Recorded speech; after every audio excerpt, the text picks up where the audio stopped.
È un gesto irrispettoso e vile, verso una persona che è mancata in uno dei momenti più tragici dell'umanità, cioè il periodo di Covid e quindi con una pandemia in atto a livello mondiale, internazionale. Oggi il luogo in cui riposa Silvia Lucchetta è tornato in ordine, ma il saccheggio cui è stato sottoposto ha indignato un'intera comunità.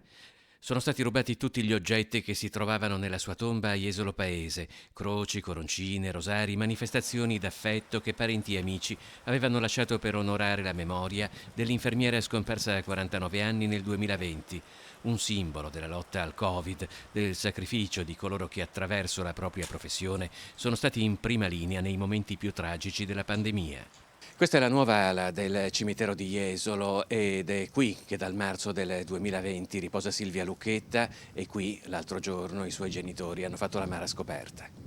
Uno shock che ha provocato un malore al padre di Silvia. Definendo il gesto ignobile e senza scusanti, il presidente della regione Zaia ha espresso vicinanza ai familiari che, già provati da un così grave lutto, hanno dovuto subire anche il dolore dell'oltraggio della memoria.